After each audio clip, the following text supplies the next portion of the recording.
And Ukraine's warring partner, Russia, on the other hand, will hold a presidential election in 2024. And President Vladimir Putin says he will run for president again, a move that will allow the former KGB spy to stay in power until at least 2030. He's already served as president for longer than any other rule of Russia since Joseph Stalin. The election is a formality. Mr. Putin has the support of the state-run media, and almost no mainstream public dissent. Mr. Putin will bid for his fifth presidential term of the election set to take place on March 17, 2024, as he aims to solidify his continuous hold on power as head of state or prime minister for more than 2 decades. Amidst this power dynamic, a woman, Ekaterina Dostova, is challenging President Putin despite the inherent risk. With a following of 120,000 on the internet, Ms. Dostova, a local politician with no prior national experience, is a fresh face from obscurity.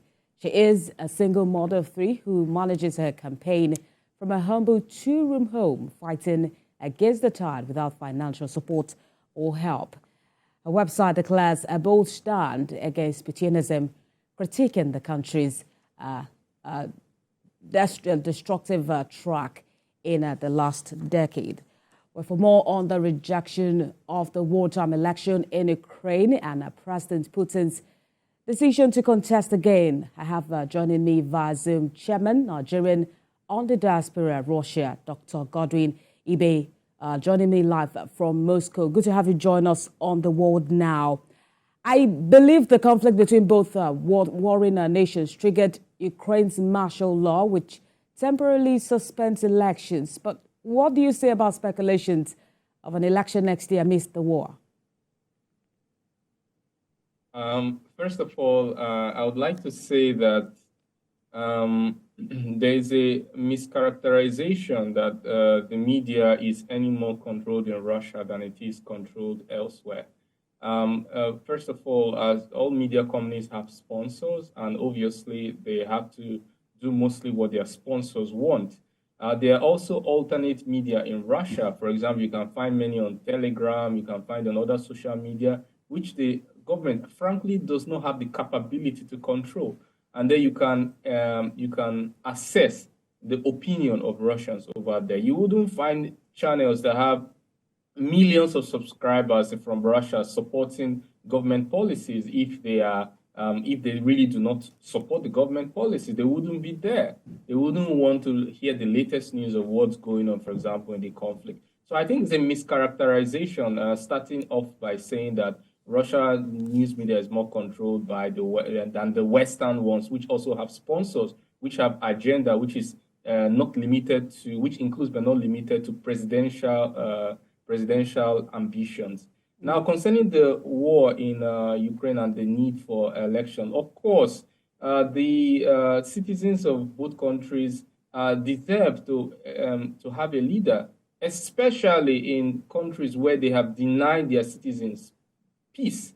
We had Minsk I and Minsk II agreement, which was signed by not only Russia and Ukraine, but was signed by the Chancellor of Germany, Angela Merkel, French President Francois Hollande, and Ukrainian President Petro Poroshenko.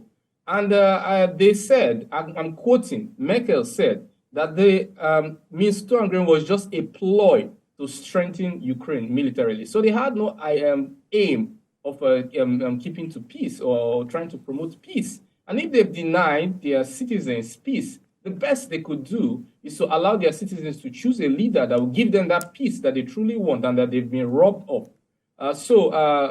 Similarly, in Russia, thankfully, an election is going to be held, and our dear President Putin has indicated his interest, and I can tell you that most Russians are in support. This is confirmed by both the Eastern and Western publications. For example, if you Google or you go to statista.com, you can see that over 80% of Russians support President Putin. This is a Western publication. And if you go to a local Russian publication, Vitium, you will see they also conducted a poll. They interviewed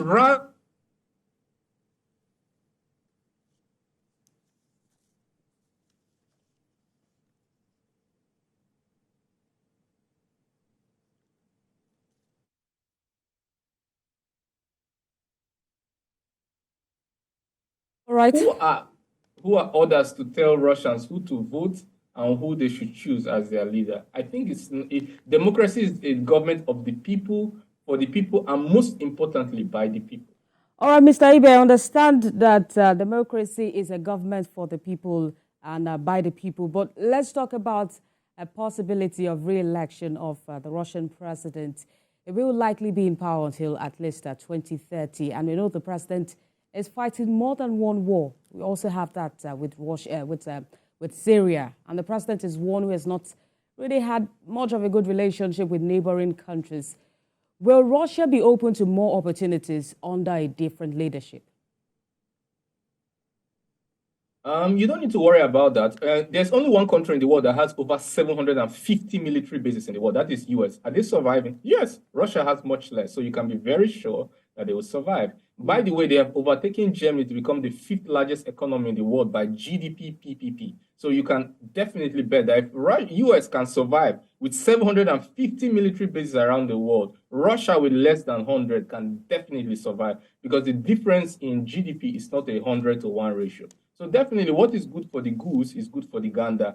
Such concern, especially by the Western media, is pure hypocrisy. They have never shown such concern with the 750 military bases around the world. But all of a sudden, they're showing so much concern. By the way, if Putin has ruled for 1 million years and the people in his country say, well done, my president, we want you, 80%, over 80% say, please come back. What is the concern? The people who it involves are not concerned. Why should we why should outsiders be more concerned than the people who are to pick their president? Well, for someone who is staying in Russia, the opinion we see on the media is quite different from what I'm hearing from you right now. But we know that exactly. I quoted my sources. Yeah, I quoted sources, right? Yeah. I said both in Western publication, Eastern publication, that's in the West and in the East. And I said, you can Google right now, anybody who is listening, just go to Google and you can see openstatista.com. You will see the approval rating of Putin is over 80%. And it has been so for many years. It has not flickered significantly below. This is well documented, well agreed. So anybody who says anything otherwise is propelling propaganda and fake news, because this is statistically proven. A poll was conducted. It's peer reviewed, because this same poll has been conducted by many companies, both in the East and in the West. Mr. Ibe, as much as the people are, behind Putin at this point, we should also talk about the number of civilian casualties in Ukraine at this time, because it seems like they are the worst hit at this time. There haven't been major breakthroughs in the war, and it's like, sort of running in circles. What other forms of diplomacy should be introduced at this time? I believe that both the East and the West add so much value to the world, and it's fantastic if they can get along. And I always promote peace and not war. And I think that negotiation is the best way. But you can see where the president leaders of the Western countries say when they sign a document for peace, it's always a decoy to militarize themselves. How do you expect trust to be there, to be the foundation? Because every agreement is based on the trust that whatever you put your signature on, you will do exactly as the contract says. And when this level of trust is eroded, then there's no there's no foundation to have a peace agreement. So the first thing would be for leaders who participate in such kind of deceit, where they sign and then they do something else, should first of all stop that, apologize for that, come to the negotiation table without preconditions, and try to work out something, because we are for peace. We want peace, and we think it's a fantastic idea if the East and the West, of course, get along, because they add so much value to the world, and that's evident for the world to see. And that's Chairman Nigerian on the Diaspora Russia, Dr. Godwin Ibe, speaking to us from Moscow. Thank you for joining us on The World Now. Thank you for having me. Thank you, viewers, for tuning in.